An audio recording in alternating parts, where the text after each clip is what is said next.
beep, beep, beep, beep, beep, beep.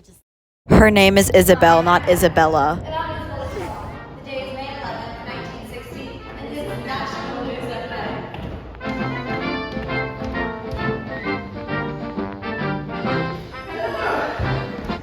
I'm Milani from Mel and Brad's campaign, and I approve this message.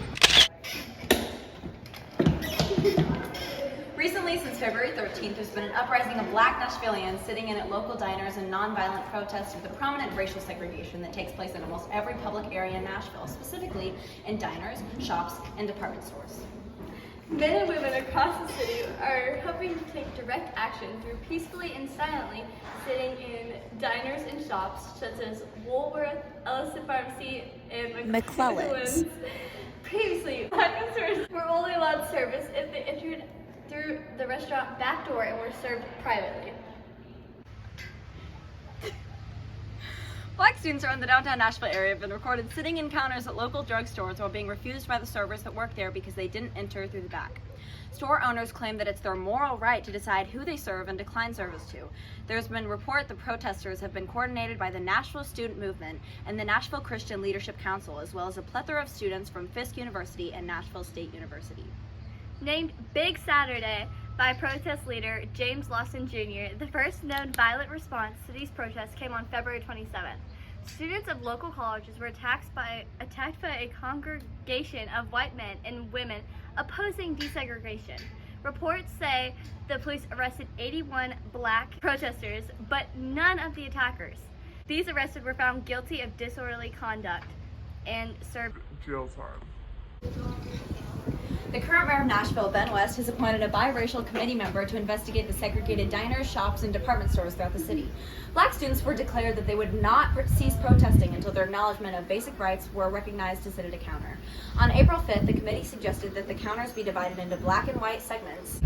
In response, the Nashville Student Movement declaring the segregation at the counters was no different than complete black exclusion. That's right, Addie.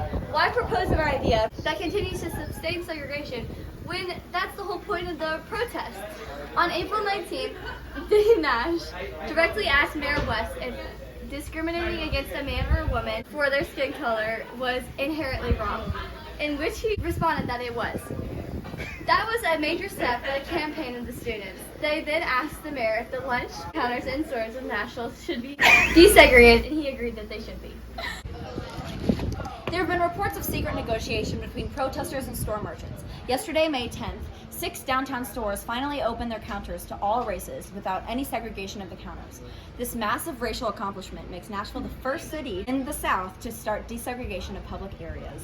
Hopefully, our city will set an example for other southern cities and cities across the nation.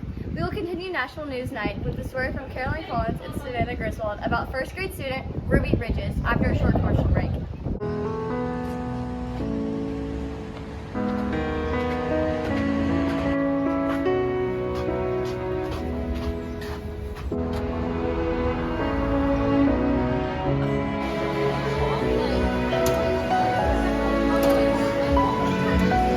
Are you tired of eating mayonnaise and being so bored with your food?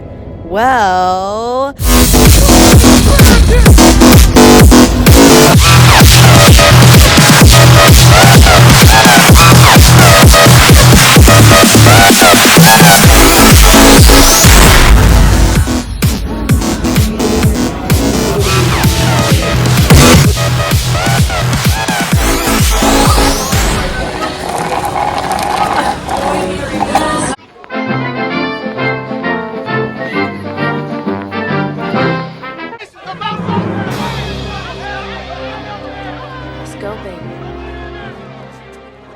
Hi, welcome back to National News Tonight. I'm Savannah. And I'm Caroline. And we are currently standing in William Frantz Elementary School, where young Ruby Bridges will be attending a segregated school for the first time. Today, history is being made. In order to attend this segregated school, children were required to take and pass an entrance exam, and Ruby was one of 5 students to pass this test. And here's her teacher now, Barbara Henry. Tell me, Barbara, how do you feel about being one of the only teachers to keep her job in teaching this one girl? Well, despite the controversy among staff here at William Frantz Elementary, I believe in the hope of desegregating schools. They asked who would be willing to do this, and I openly decided to step up and give her a proper education. Unfortunately, only 3 white families' children remained in my class this year, but I am determined to show up every day and give it my all in teaching Ruby along with her other classmates. This is truly an inspiration to all schools, not only in the county, but throughout the United States of America. Thank you, Barb. Of course, darling. And now, back to the studio for our signing off and goodnight ceremony. I'm Addie Cook. And I'm Savannah Griswold. I'm Caroline. And I'm Isolda Chong. I'm Robbie Mason. Thank you for watching Nashville News at Night. We Hope you have a great rest of your evening.